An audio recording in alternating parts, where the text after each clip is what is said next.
Hello guys, welcome back to the channel. Today I want to talk real quick about the Hummer H2, some issues I had with the Hummer, and how I kind of took care of them. I had two issues. Well, the first one was after my power steering went out, I changed the power steering pump, and what I did was I actually bought a power steering pump that had the reservoir attached.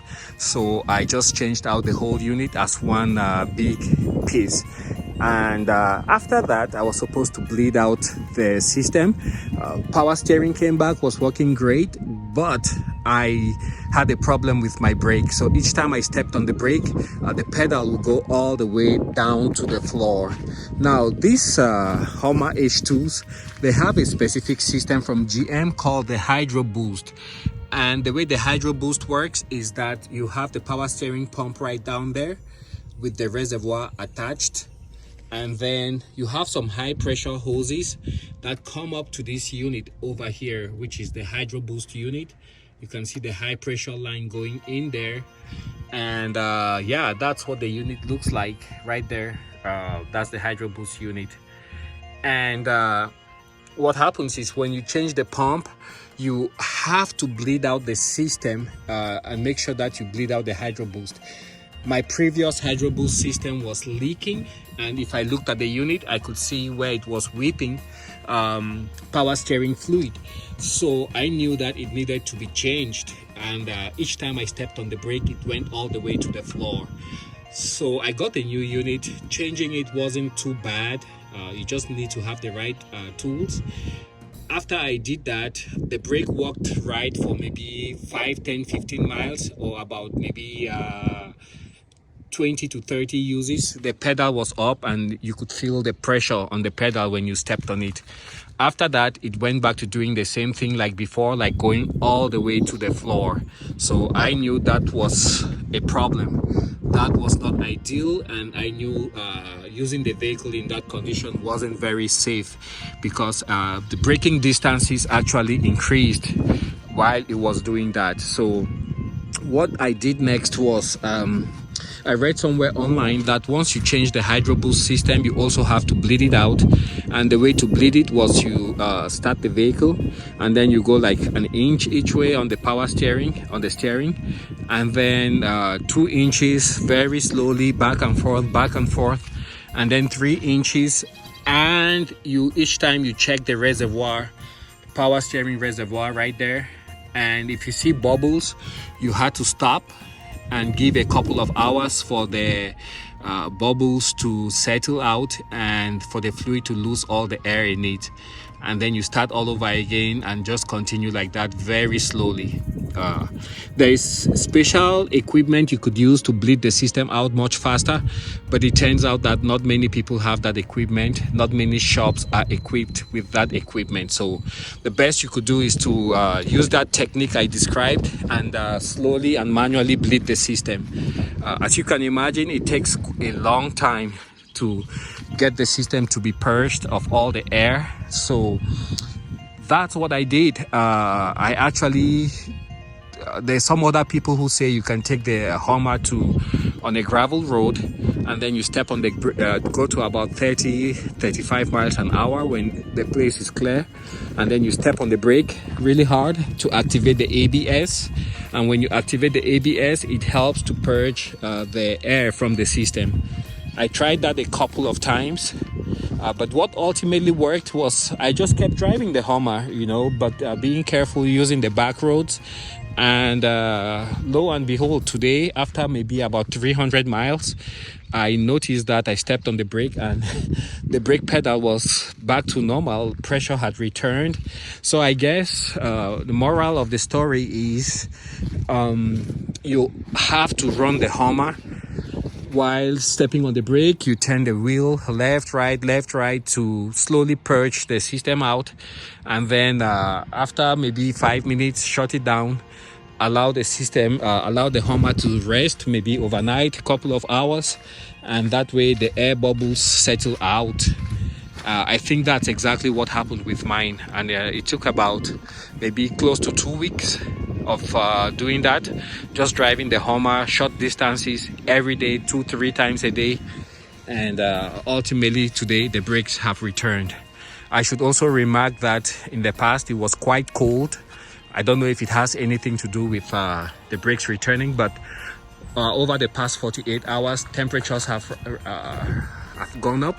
We're now in the 40s today, and I think that also helped with the system purging itself. So yeah, that's what I had to share with you guys, that the Hummer, you know, if you change your Hydroboost, it's not that the unit you bought or the remanufactured unit is faulty. I've checked mine, because when I changed it, the brakes were still very soft and they will go all the way to the floor. And I verified over and over, and I made sure that there was no leak, and there weren't any leaks. And so I knew that something was just not right.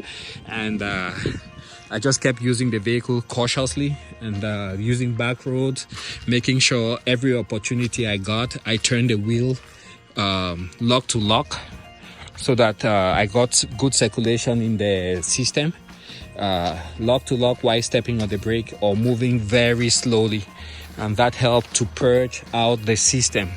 So if you are having a similar problem either with a Hummer H2, I think Hummer H3 is also Hydroboost, or your GM Chevy vehicle, that might help you out, you know, just to start the vehicle, turn the steering wheel lock to lock slowly while stepping on the brake, and that might help purge out the air from your Hydroboost system. Again, I repeat, it's not something you're gonna do in 1 hour, 2 hours. It might take a couple of hours or even days, because once you have the power steering fluid, if it starts bubbling, then you have to stop, give a couple of hours for the bubbles to settle out, and then you start all over again. So yeah, thanks for joining me though, and I hope to catch you guys on a video here very soon. The last thing, sorry, I'm just rambling here, but the last thing I also want to add is that when I started my Hummer when I first got it, I think it must have been sitting for quite a while. So I would have all kinds of weird squeaking noises coming from the engine, and I wasn't really sure what it was. At one point, I actually considered changing, swapping out my alternator, because I thought something was shot inside. But after a while, I came to the realization that people buy these Hummers, and then because they consume so much, people end up not using them a lot. And so the parts in there, the idler pulley, the alternator bearings, they start getting rusty from sitting down. People use them for short distances on Sundays, Saturdays, maybe for a burger run, and the vehicles don't get as much use as they should, and so parts get rusty. If you don't use your vehicle, things start breaking down. So after I got this Hummer, for the past 2 weeks, it's been my daily driver, even though the price of gas is so high.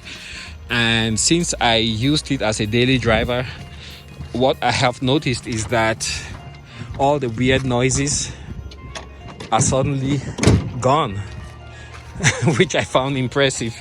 I didn't have to change my alternator, I didn't have to change anything, and yeah, so I started up now. I don't hear no squeaking noises, I don't hear any creaks coming from the engine. It runs really, really smooth and quiet.